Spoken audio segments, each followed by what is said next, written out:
아주경제 조간 브리핑입니다. 주요 뉴스 말씀드리겠습니다. 정부가 어제 내년 예산안을 발표했습니다.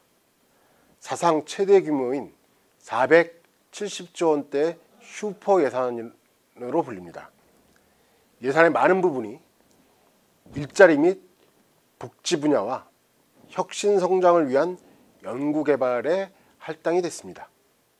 우선 일자리를 포함한 복지 예산은 전체 예산의 35%에 달할 정도입니다.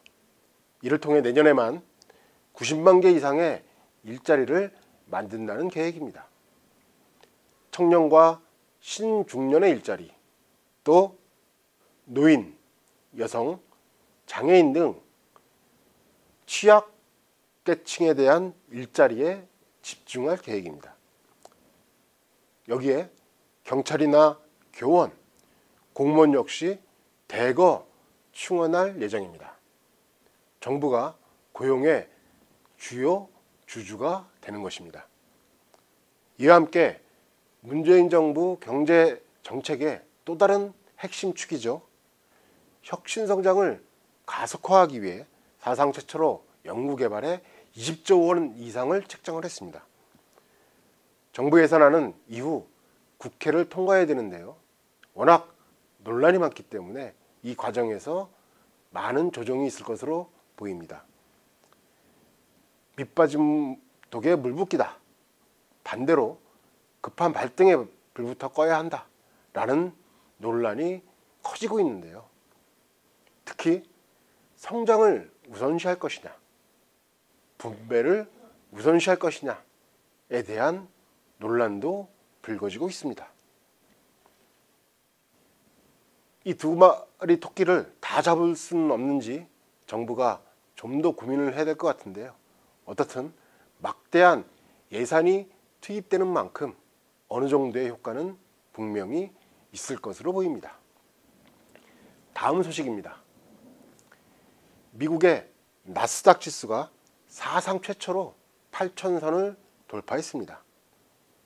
나스닥은 미국뿐 아니라 전 세계 벤처 기업들이 자금 조달을 위해 활동 기반을 둔 기술주 중심의 장외 주식시장인데요. 우리가 잘 알고 있는 마이크로소프트, 인텔, 애플, 아마존 등도 여기에 등록되어 있습니다. 주요 원인으로는 역시 업체들의 실적 호조가 있었기 때문에 가능합니다. 여기에 북미 자유무역협정, 소위 나프타로 불리죠. 미국과 멕시코 간 협상이 타결된 것이 주요하게 작용을 했습니다. 나스닥뿐만 아니라 우량주로 구성된 미국의 다우존스 30 산업평균지수 역시 7개월 만에 26,000달러대를 회복을 했는데요. 무역 분쟁에 대한 우려가 해소되면서 전 세계 각국의 증시도 동반 상승했습니다. 유럽 증시는 물론 일본 증시도 상승을 했습니다. 국내 증시도 역시 마찬가지입니다.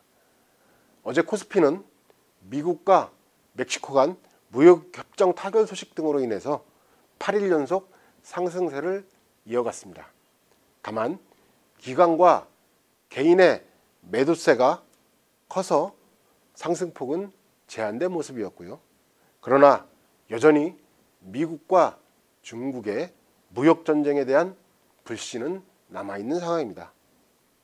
그렇지만 이런 불씨에도 불구하고 당분간 주가 상승은 지속될 것으로 전망됩니다.